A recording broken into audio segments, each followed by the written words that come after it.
Hello, and thank you all for attending today. I'm Louise, this is Alex. Hello. And we're going to introduce ourselves properly, but just before we do, we thought we'd just share a couple of stats with you. So, from G2, they quoted this the other day, which I thought was interesting. So 49% of job seekers have considered leaving their jobs in the last 12 months. And the main reason for that has been they were just not satisfied with their pay. And did you know it costs around £30,000 every time you hire a new employee? That's quite shocking. That's what, right. We're doing a bit of a Bert and Ernie today, so bear with us. So we'll introduce ourselves properly now. So I'm Alex. I think I know a few of you in this room. I work or have worked with a few of you, so hello. I've worn the colour of our people today, just for this talk. I've worn black. So I'm the founder of Act HR. So I've had experience in a number of different sectors. I keep coming back to tech because I really like people in tech for some reason. And I really like doing HR in tech. So my consultancy only works with techie companies. And I'm Louise. I've had about 25 years in HR in senior leadership positions, and I became so disillusioned with the leaders in corporations that I decided to set up my own consultancy called Culture Code, and I work with digital and tech companies very similar to Alex, and I focus on culture. Well, so I think we've got a bit of a mixed bag in terms of attendees today. So normally we're speaking to leaders / employees. I think we're speaking to everybody in this. So there'll be some content that we sort of cover today that will be more relevant to managers, but really I think we're quite open, aren't we, about how HR works. So there's no particular secrets in HR or how it's done, but this is either going to be a bit of a peek behind the curtain of how leadership and HR work together to make decisions for businesses, or it's good advice for you guys as leaders and founders. Right, we're going to have to move because my eyesight is not great. So I've got some notes. Okay, so what we're going to cover today. We're going to look at the challenges for 2024 when it comes to human resources and employment. So we are going to give you an update in terms of what some of the legal implications are that are coming into force in 2024. We are then going to look at some of the post-Brexit, yes, that is still rumbling on, issues and the up-and-coming general election challenges that businesses need to take into account. We will be also touching on the economic climate and the effects this has on employment. We are then going to look at what actually is culture, because that's branded about a lot. Especially recently. So we really wanted to talk to you about what that actually is, and more importantly, what it isn't. And then what is high performance, because again, that's a term that's branded around a lot. And then finally, we're going to end on people being people. So understanding why it's really important for you to understand your people and why they behave in the way that they do.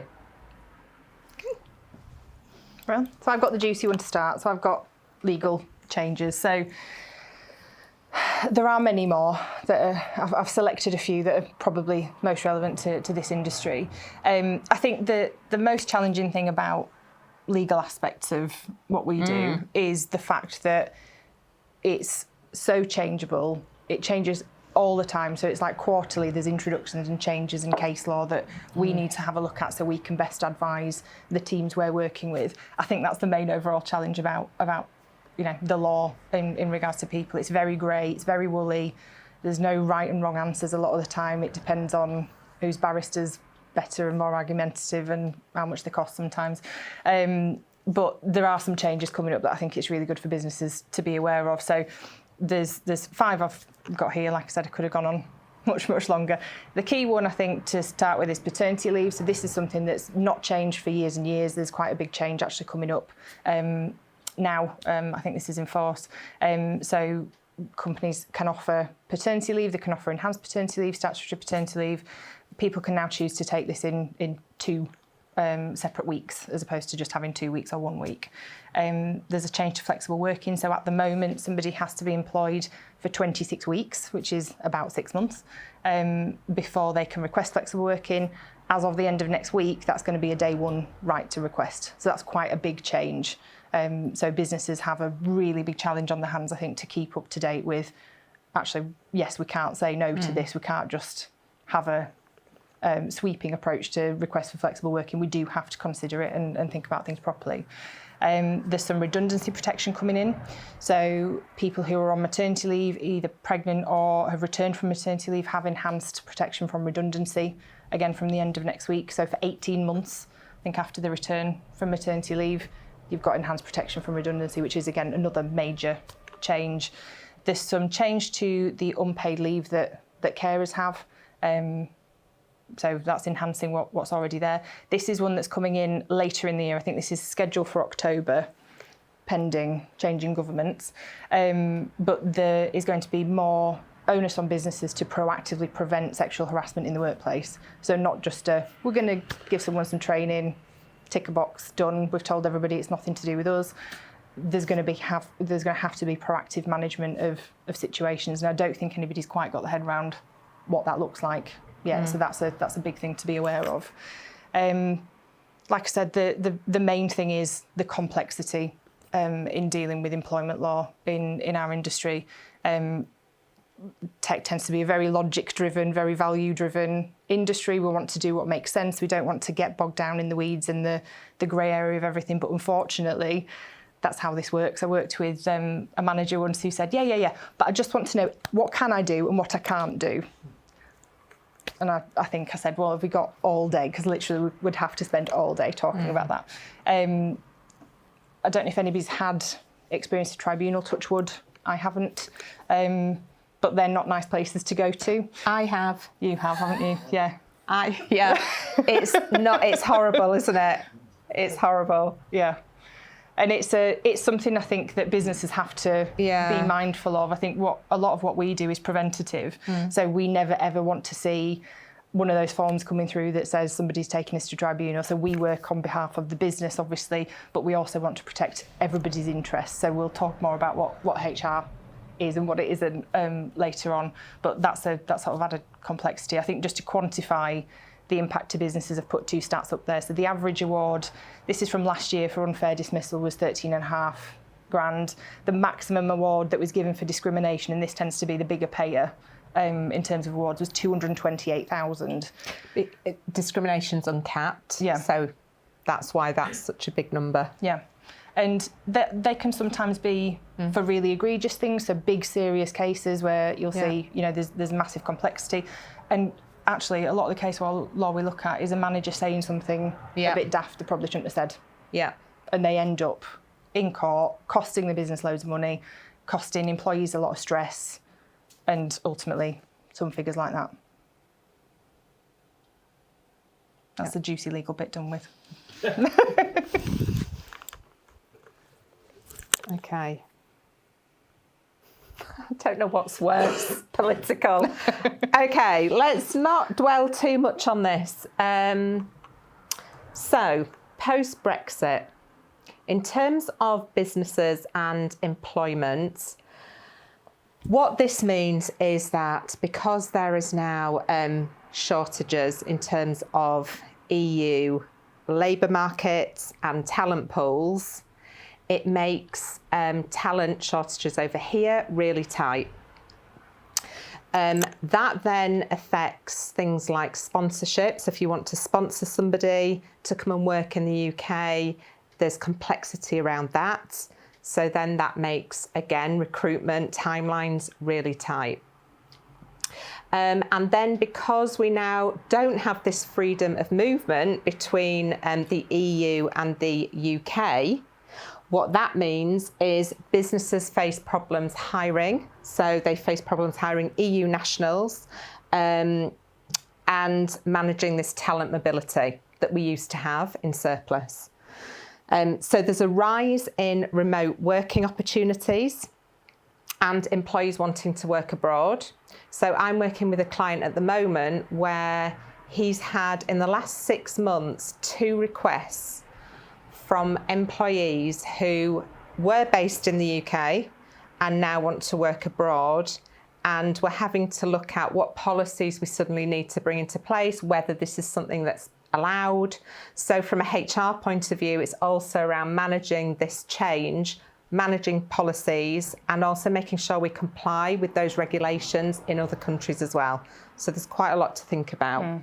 I've just done a policy that's like a temporary overseas working policy, and when we've got to the end of it with the company, it's often like, is this going to be actually workable for anybody? Feasible. Yeah, but it's just another thing that feeds into that tight labour market, isn't it? Yeah. Yeah. So then when we look at the up and coming general election, as you know, different governments have different approaches. So that means with different governments, there'll be changes to employment law, tax implications, and immigration laws to think about. So HR again needs to keep updated with all these changes and to mitigate any risk. So there's quite a lot to think about from a political point of view. Yeah, and I think just going back to that employment law, they'll bring things in with, I think as we saw from Liz and Kwasi era, just like that, and then just like that it's changed again. So we don't have a lot of time actually to advise businesses sometimes, and for businesses to get their act together in terms of working out a strategy. And it's not a case of you can just put your head in the sand and pretend it doesn't exist, because employees are getting, I think, more and more up to date with what's going on. So leading from one fun subject into another one. We've obviously had a very turbulent domestic economy recently, and I think that's been going on for quite a few years, but has obviously come to a head at the sort of end of last year, start of this year. Again, it tightens the talent market. So what we mean there is there's fewer people looking for jobs. The behaviour we tend to see is when we're looking at recruitment, we can't find candidates in roles that we've previously, a few years ago, even in COVID times, been able to find candidates for, because people are getting really cautious. And whenever there's a bit of trouble on the market, people just want to stay put. They know where they are. They know, sometimes it's the grass is greener, but sometimes it's best of the devil you know. Even if they're not super happy, they want to stay and just keep the pension, keep the salary, keep the notice period, all of that stuff. But it also makes companies more cautious, because they're looking at, they're forecasting, they're looking at pipelines. They want to have some surety that the market isn't quite giving them. So they're either making some fairly difficult decisions in some quarters and making redundancies, making cuts, making changes, or just saying, right, there's no budget improvement for this year, but we need you to do more. And in some cases, I've seen twice the target from last year with exactly the same resource, which is a massive squeeze on everybody. Despite that, it doesn't push more people onto the labour market because of that caution. So it creates quite a lot of tension, doesn't it? And that's quite difficult for managers to deal with. And we'll often have a lot of managers wanting to make snap decisions on people, things, projects, budgets, and they can't do that anymore, and they have to sit and work with what they've got. So, like I said, they have to do more with less or more with the same, and they have to get quite creative with how they can get the best out of people. And that's where we really come in and work with and through people and look at what they can do with what they've got. But I think from any sort of point of view, whether you're an employee, a leader, or an owner of a business, the most important thing is to set your standards and live by them.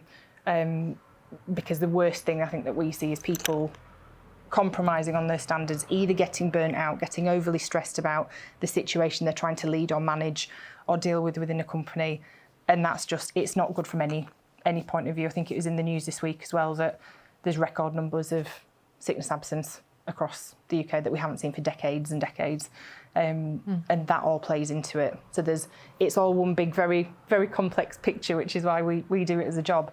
But why? Why do we do this? Because every day is interesting. But it's, you know, it's so complex, and I think we obviously, we were just talking earlier, weren't we, about some businesses that lump HR in with office management or just leave leaders to it without any support, and they're really not doing themselves much of a service, because these things all happen. You're still, you know, at the end of the day, you're not a charity, you've got to make money as a business. As employees, we want something out of our job, we want to feel valued, but there's a bit of a hard stop sometimes, so it's about getting creative and getting the best out of people. So watch this space, we'll see what government we get next. Yeah, be interesting. Yeah.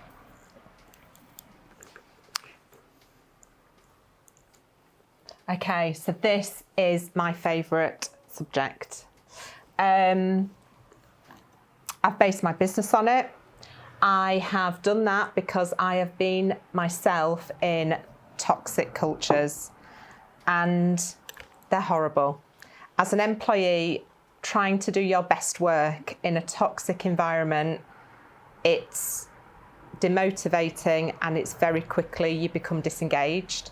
So I'm personally on a mission to try and help businesses create engaging, motivating, high-performing cultures. So Gary V, love him or hate him, I found a YouTube clip the other day that was absolutely brilliant, and it was him talking to a room full of CEOs and founders, and he was talking about this very topic. And what he said was, it is your job as a CEO to figure out which employees are making other employees miserable. And why do we have to do that? Well, as you know, when somebody speaks negatively, negativity spreads like wildfire. So what happens is employees, when they're too busy talking about why they're miserable or why they don't want to go and speak to somebody in a meeting, it slows the speed of your business down. So when your business slows down, productivity slows down. And in this world right now, what do we all want in terms of a business? We all want speed. And that is how we interact, and we make, you know, we interact with our customers. That's how we grow our business. So if our business slows down, we end up not growing. So it's absolutely vital, and it's never been more important for leaders to become really attuned to how their employees feel. Okay? I want to tell you what we don't do when we want to build culture, and this is such a misconception, and I'm currently working with a client who does this, and they think that building a culture means putting a football table in the office, providing free snacks, having an open plan office, and they think that's what building culture is. To build culture, in fact, what you need to do is speak to your employees one-to-one to find out what motivates them, to find out how they're feeling, because I think what you'll find out is what motivates someone might not motivate the other. So someone might want title, someone might want a pay increase, someone might want or care more about time with their family. And it's really imperative that in order to build culture and empower your team, it's that human connection, and that's what will grow your business. Okay. Well, this is another of my favourite subjects. So I did a post on LinkedIn recently around International Women's Day, which I won't get on my soapbox about, but yes, I had some views. I think this is a stat that will echo with lots of people. I don't think it's a surprise to anybody, but so when we're looking at UK tech roles at all levels, women hold 24%, and when we're looking at leadership positions, men hold 77%. So there's obviously a bit of a gap. I think that's a known quantity, and that's a really simple measure of diversity. There are many, many more that we look at. Diversity is obviously important for the business to feed into that high performance, to get different perspectives. I think just in terms of talking about diversity, we've all heard a lot about it, or we've all read a lot about it. It's been a buzzword for quite a long time. So I think it's about taking that buzzword bit out of it and looking at tangible, what does this mean for my team? What does it mean for me? What does it mean for my business? There's lots of other, like I say, lots of other facets of diversity. I think the ones that we hear the most about in tech are, I think, gender, disability, and within disability, neurodiversity, I think is a really big one for the last few years.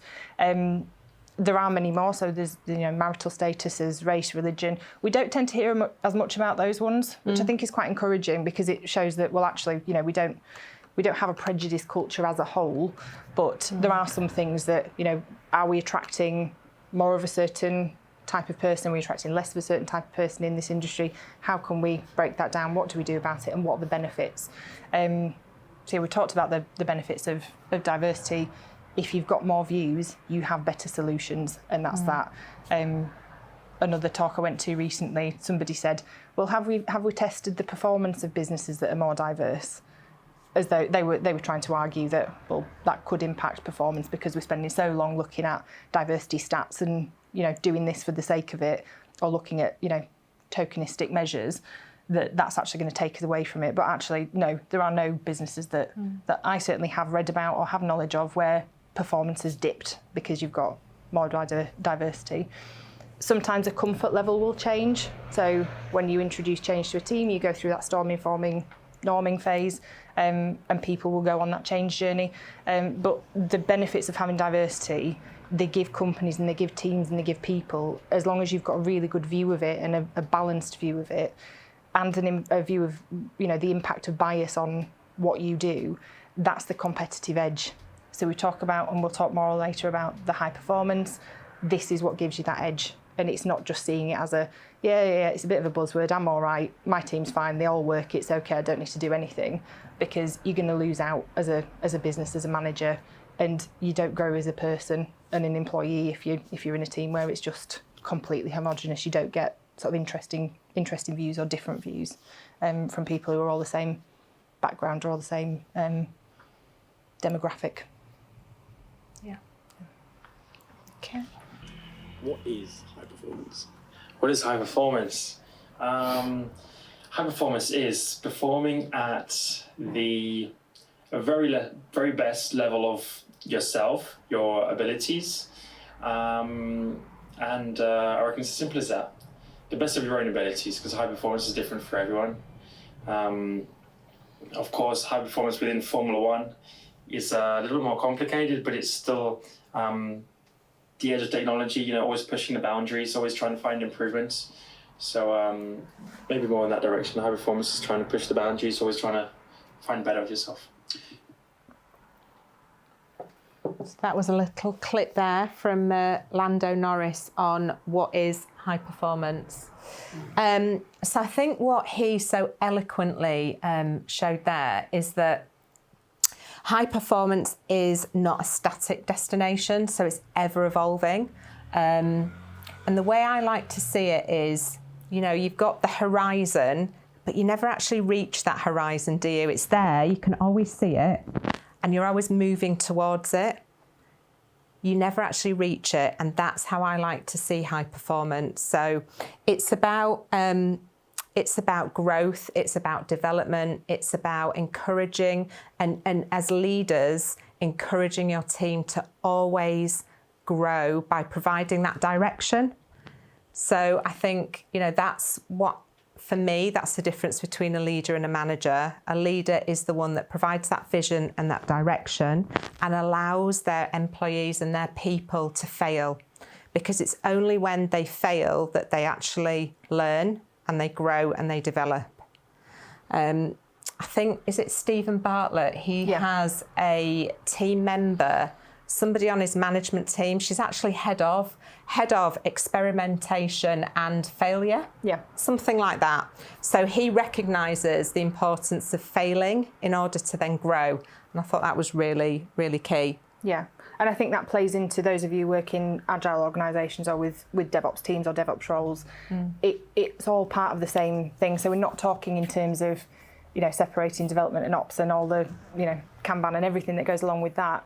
But in really simplistic terms, your journey towards high performance starts with one person going, well, can we do that a bit better? Is there a way to do that? And just that one person carrying on doing that. And if you're an employee, you can do that tomorrow. If you're a manager, you can get your team to start doing that. You can do it yourself. If you're a founder or you've got your own business, do this. This is what you should be talking about, because linking it back to, you know, the economy and what we were talking about there, you've got to do more with less, or you've got to do more with the same. This is how you do it. You're not just augmenting your workforce because you're adding more people to it, because you can't sometimes. You can't find them. You can't afford to. This is how you get that edge, and it's just by asking some really simple questions. Start it tomorrow. You don't need anything particular for it. Fancy, no, not at all. And that links into what you were saying as well about diversity, and how having these diverse teams actually help you to become more innovative and more creative, and therefore more dynamic, which will then lead you to grow.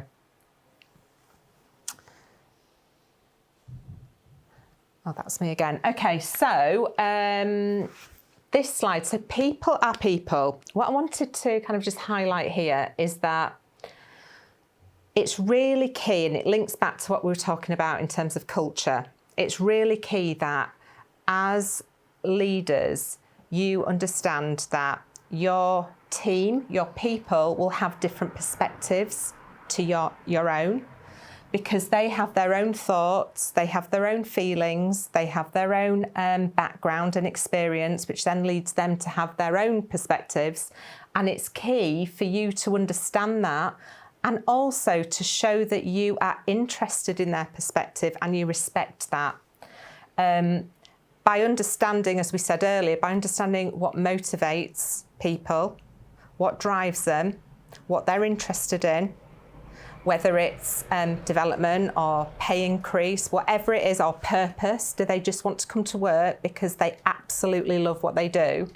It's so key that you understand that. And also on the flip side, if they've got any anxieties, don't be afraid to tap into that and to try and understand what it is they're concerned about, because that then develops that trust that's so vital in any organisation. Yeah, and I think a lot of tension, I say it quite a lot when I'm speaking to managers or just, you know, people in teams. People aren't robots, people are people. There's, you know, way back when people used to say, well, don't bring your home life to work, you know, have a clean separation. Yeah. There are some people who massively believe in that. I don't think that's realistic at all, because especially I think since we did the big move just over 4 years ago now, and everyone started working from their houses, you can't separate, you can't have that healthy separation, and it, you know, that creates a lot of stress and tension trying to do that. So if you're a manager, or even if you're just working in a team with others, understand that, you know, people are not consistently performant, and that's a lot of what we deal with and speak to leaders about when they're frustrated with, well, so-and-so isn't performing at the level I want them to. No, because has this happened? Is it, you know, have you spoken to them about why that might be? Have you coached them towards it? We're not people, we're not robots that you can just program something into and we spit out a result and it's really predictable. Again, another reason that we do what we do. And it goes back to, like, you can have blanket policies, can't you, about how to treat people. But there's also, just as we were saying, it's actually about looking at the individual as well. So what's actually going on and being flexible, and just really understanding them as people. Yeah. So it's good to have policies to make sure you're consistent, but it's actually making sure that you treat them as individuals as well. It is a fine balance. It's absolutely a fine balance. And you've also got to be ready for people being people and sometimes doing something really daft.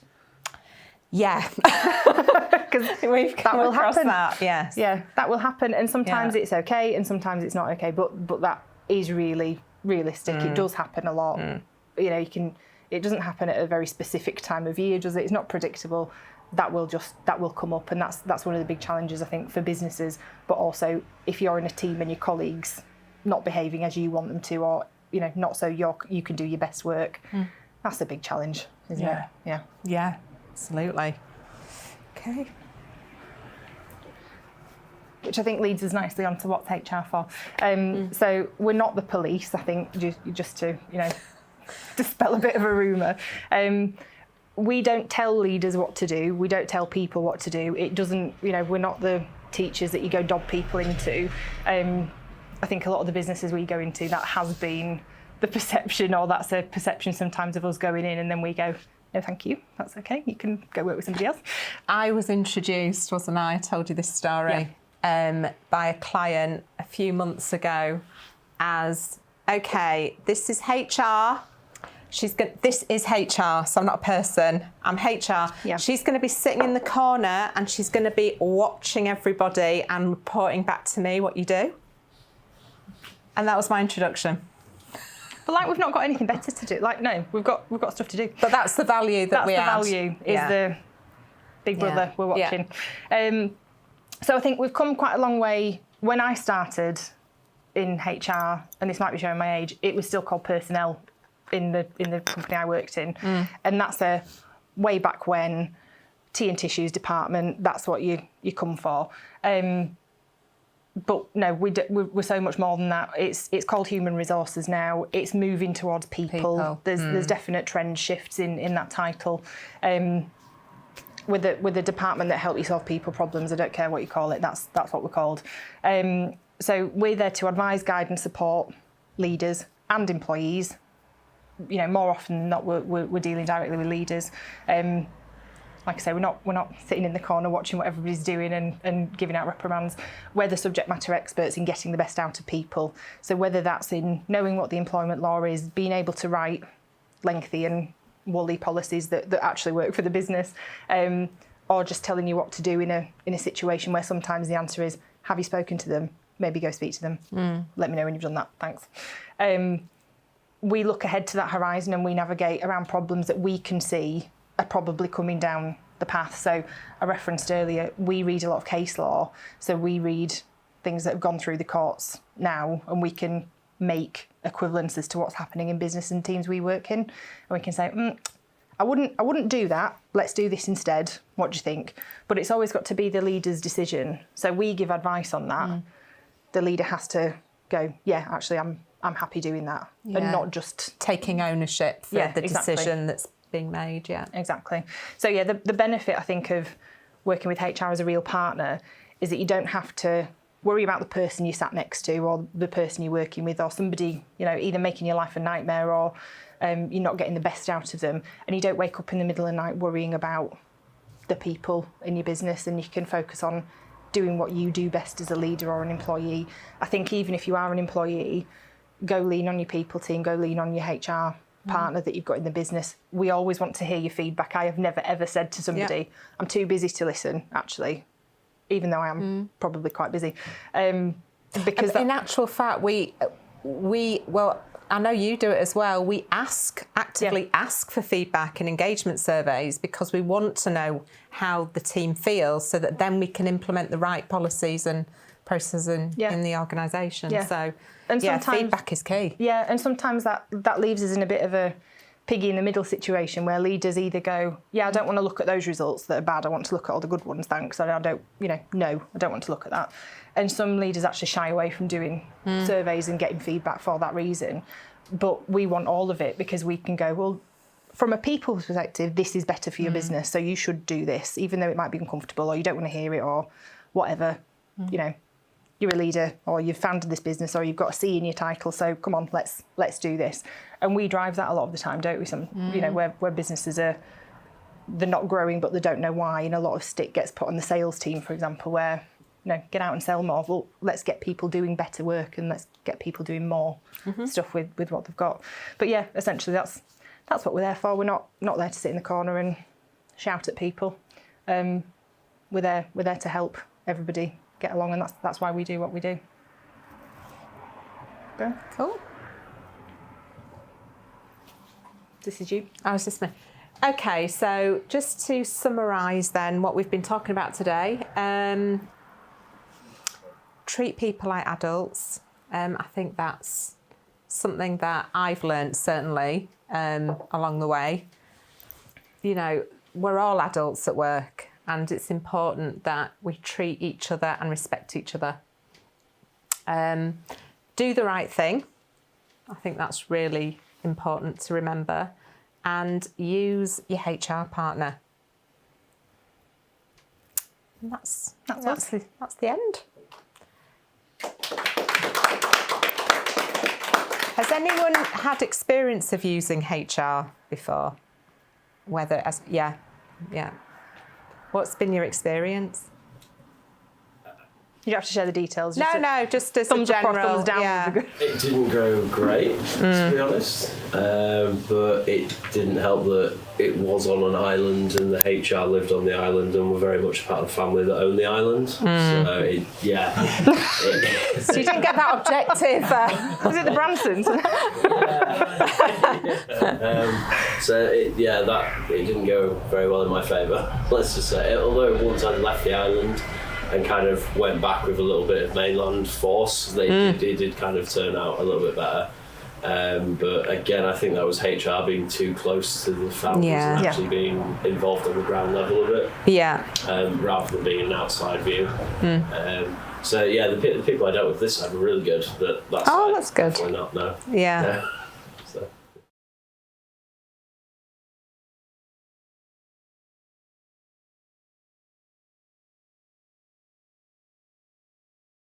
Yeah, it's not legislation, I suppose, but the CIPD have just so they're a big lumbering body. So that's the governing body for HR in this country. They tend to be not super at the cutting edge or very pragmatic about things, but they've just come out with some guidance, haven't they, for how you use AI in HRM practice. So that's in, what's the best governance practice for if you're using recruitment selection tools or if you're using performance software that rates people a certain way. And I think I'd welcome a bit more governance in that, but I'm also conscious that we're a bit in a free and easy discovery phase for that at the moment. I think that the legislation that's useful, I think from my point of view, is stuff like the flexible working, where it makes it clear this is what we need to be doing, and it's actually very employee friendly, but it's also then coincidentally better for the business as well, because if you've got people engaged and happy on the basis on which they're engaged from the first day, you'll get more out of them. So I think that type of legislation, odd that the current government has brought that in, because they don't have a trend of doing employee friendly stuff. That tends to be Labour that do that, but that's the kind I find, not technology related, but I find that more useful for businesses.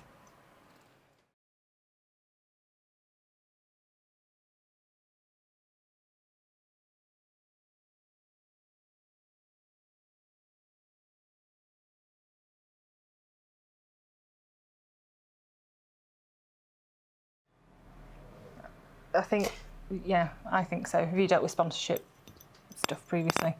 I've done so, but also a couple of my tech clients, what they tend to do is hire some of their tech team as contractors. So they're based outside of the UK, but they're hired as contractors. And that works really well. So they're not employed, they don't have the employer costs. But they get they get the right people. Yeah.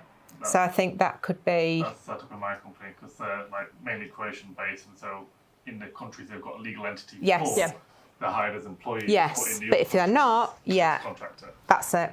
That's what this one client does, and it does work really well. Yeah, I think that works well for companies they're not trying to go back to everyone needs to come back in the office. Yeah. So there's a bit of a tension there, isn't there? There's some companies that go, it doesn't matter where people are. I trust the team. They'll get on with it. It's okay. I can speak to them. As if they're based in Leeds, I'd speak to them just the same as if they're based in Croatia, for example. But there's some companies want everybody in the office 5 days a week or 3 days a week, and want everybody based in the UK for simplicity. And they're struggling. Yeah, I was going to say, and what's interesting is this client of mine who recruits like this for their tech team and has contractors. They're a fully remote company. And honestly, in terms of how they communicate and they've set up their communication platforms, it's like you're in the office. So they use Slack really effectively. They have different channels. They have stand-ups every day just for 15 minutes. You would never think that they've got people that live in different countries. I found the remote working situation that it's helped a lot with making communication better between people that normally wouldn't talk to each other. You go to the office, sit at your desks, and you could have gone years not talking to each other. Yeah. Whereas in a remote thing, you just message, call. Yeah, and that works really well where you have really purposeful FaceTime as well. So if you are getting together, they tend to do it like once a quarter or something like that. And there's for this week, we're going to do the workshops, we're going to do the whiteboarding, we're going to do the stuff we don't do as effectively remotely. And I think they're the ones that are, they've got more engagement. It works for everybody and they're quite happy that it works and they don't have bums on seats. But yeah, some companies who do want bums on seats, they're now finding themselves wrangling with all that sponsorship stuff, which the Home Office doesn't make it very easy for anybody to do that. It costs businesses. They don't have the same sort of surety or, ownership, I suppose, over their employee and, making sure they know exactly how long we've got them for. But, it's going to be years, I think, that we're seeing. We're not talked about COVID massively, but we're still going to be seeing the impaction of that, I think, for some time. And also, Brexit, I don't think anybody's been a winner. I think for the legislation point, the employment law updates that are coming through, it's lots of employment law saying we're just going to copy what we had. So it's like retention of legislation, acts that are coming through without a huge amount of, but should we do this instead yet? So working time directives a really big one where if you're sending out new starter paperwork, someone will say, well, I don't have to sign that anymore because it's nothing to do with us. That's an EU thing. But it's still, we've retained that law for now. Yeah. And it's, when somebody has capacity to look at that and decide a better way to do it, then we'll have another change to add to the list. Yeah.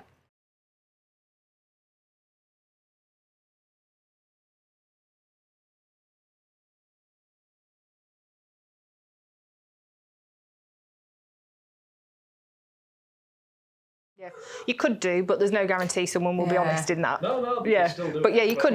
You could ask the question. You could say, does this, in the same way that you could, does the salary work for you? Does this working pattern work for you? And is this going to be something that, is going to be sustainable? They might say yes, and then Friday of the first week go, actually no.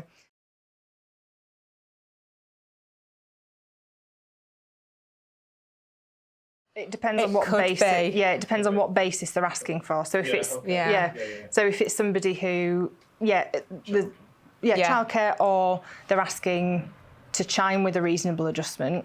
So long COVID's a good example. People are finding they're fatigued and they're not able to work as many hours as they used to potentially. They could say, well, actually, I've got this. So the first question is, do we class that as a disability? Probably yes. And then the second question is, do we have any reasonable grounds to deny this flexible working request? So it's a right to request. It doesn't have to be granted, but there are set reasons that companies can decline that, and there's a process to go through. But it's not to open the floodgates. Everyone can do what they want. But there needs to be a business reason for declining it. Yeah. But yes, you could ask the question. Logistically, would this contract work for you? Be careful. You're applying for shift work, blah, blah, blah, and then there's when you come in, shift work doesn't work for me. Yeah. It said in the job description. Yeah, and you do have those niggles. I think even flexible. Those people. Yeah, you do. Yeah, but you get those niggles now and again, don't you, with anybody in any role? But yeah.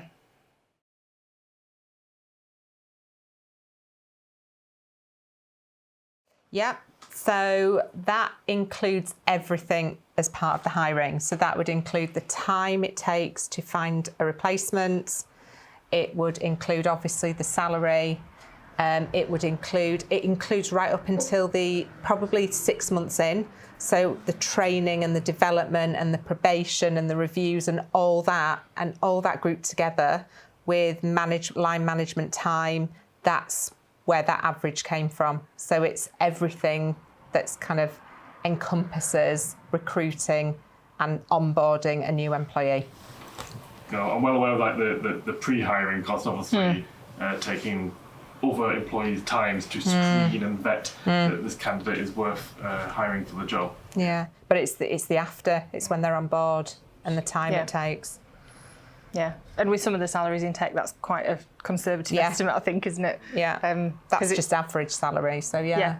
probably more in tech. But I think that chimes for everything. It's not just recruitment. You know, I was speaking to a company that I work with today about an issue that's come up, and we were saying, look at the span of this issue that could have been resolved with a conversation. Look how much it's costed. When we get to the end of this, we're going to cost it up, because it's a good exercise to say, this conversation could have happened, could have been preventative. This is how much that's costed as an estimate of time. And don't get me started on formal grievances. I mean, I spent 2 months, a few months ago, on a formal grievance because it wasn't managed properly by the manager and that person. And so they became more and more disgruntled because it wasn't handled properly, which led to a formal grievance. And then that led to my time. I mean, Alex came and helped me with some of it because we needed some additional support with it. Everybody is part of the investigation, their time. So yeah, it's the time is the biggest factor when you add up costs, actually. Yeah, and it's not just that time cost of the, you know, what's that person cost the business for an hour. It's and what's the distraction time away from everything else? What's the lost value in what they could have been working on? What's that stress cost for the team at large? Because these things are confidential. Other people somehow mysteriously know about them all the time, and that's got an impact to other people. Well, they're talking about it. Yeah. So as I said earlier, when somebody talks negatively to somebody else, it spreads, and then that's what they're interested in at that moment, is talking about that issue, as opposed to getting on and doing the work. Yeah. So yeah, it's all that to factor in, isn't it? Yeah.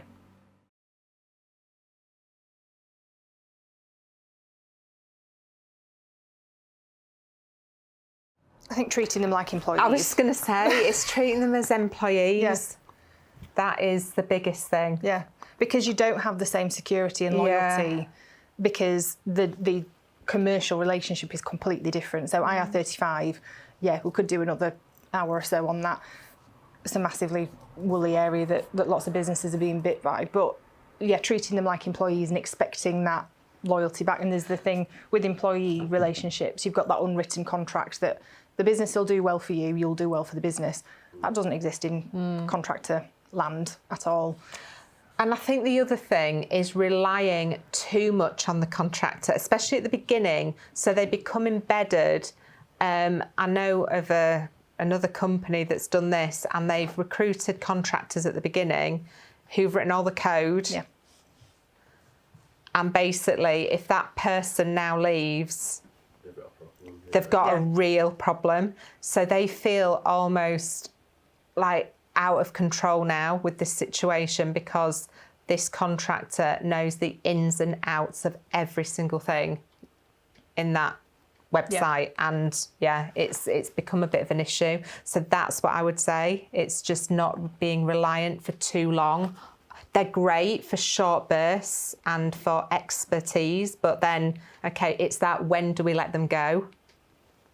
Yeah, or how do we vary that relationship, and what business continuity measures have we got in place? Yeah. So, it's we've got an audit, let's look at the business continuity policy. No, it's really good practice to just do it all the time, because if somebody's off sick, if you've got a contractor that suddenly goes, been offered more money over here, I'm going to go see you, I've got 1 week's notice period, good luck with the handover, because I'm not going to work that much in that 1 week because I don't want to. You might just lose all your IP because you've not done anything. You've trusted a person that you've got. It's nice if we can trust everybody we work with, but that's why we've got agreements in place. And if you don't have all of that robust understanding and framework around an engagement, what's your business at the end of the day? So treating them like employees, I think. Yeah,